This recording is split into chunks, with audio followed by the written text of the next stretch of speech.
Victoria के और भी रानी विक्टोरिया के। तो ये तो आप लोगों की स्थिति थी। ये तो दोहरा चरित्र था आप लोगों का, विजन, और यही आपका विजन भी है।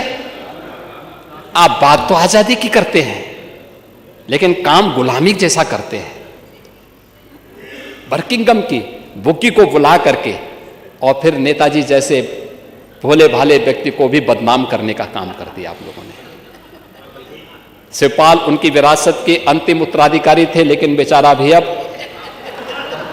एकदम गच्चो कच्चा खा जाए, चाचा भी गच्चा खा गया। महोदय, एमएसएमई के लिए जो सरकार ने प्रयास किए हैं, परिणाम क्या थे?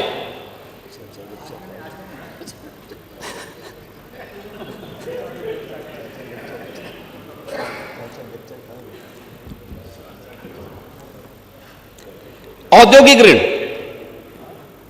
देखिए, सीडीओ रेशियो सबसे पहले मैं आपको बताना चाहता हूं। औद्योगिक ऋण जो पहले हमने वितरित किया 2017 में 3,54,000 करोड़ रुपए इन सभी क्लस्टर्स से जुड़े हुए लोगों को उपलब्ध करवाए गए, और 24-25 में यह बढ़कर के 9,24,000 करोड़ हुआ है। 9,24,000 करोड़।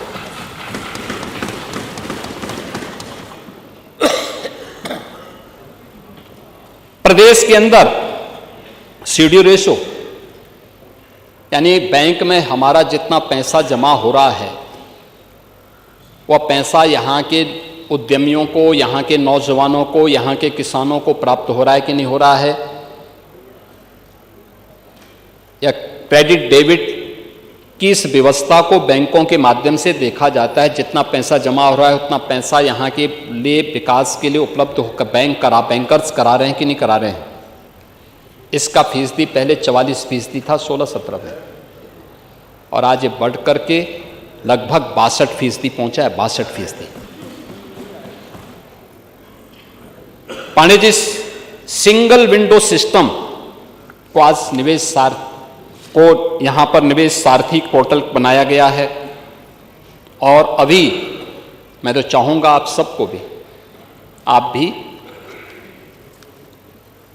25 से 29 सितंबर के बीच में ग्रेटर नोएडा में हम पिछले 3 वर्ष से इंटरनेशनल ट्रेड शो का आयोजन करने जा रहे हैं।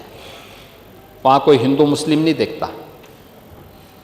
उत्तर प्रदेश के अंदर जो प्रोडक्ट बनाई जाती है उसको डिस्प्ले करने का, बाहर से हम लोगों को बुलाते हैं। दुनिया के 500 से अधिक बायर्स आते हैं। बायर सेलर्स मीट होता है, और फिर उसके ऑर्डर दिए जाते हैं। परिणाम क्या था? गत वर्ष 500 ऐसे बायर्स बुलाए गए थे जो बाहर से आते थे, खरीदारी करते थे, और 2,200 करोड़ रुपए से अधिक का ऑर्डर यहां के उद्यमियों को, यहां के लोगों को प्राप्त हुआ है, यहां के व्यापारियों को प्राप्त हुआ है। एफडीआई, फॉर्च्यून ग्लोबल 500 और फॉर्च्यून इंडिया 500 कंपनियों के लिए भी हम लोगों ने एक पॉलिसी बनाई है। और एफडीआई के मामले में अगर आप देखेंगे सन 2000 से 2017 तक केवल 3,303 करोड़ रुपए का ही एफडीआई यूपी के अंदर आया था।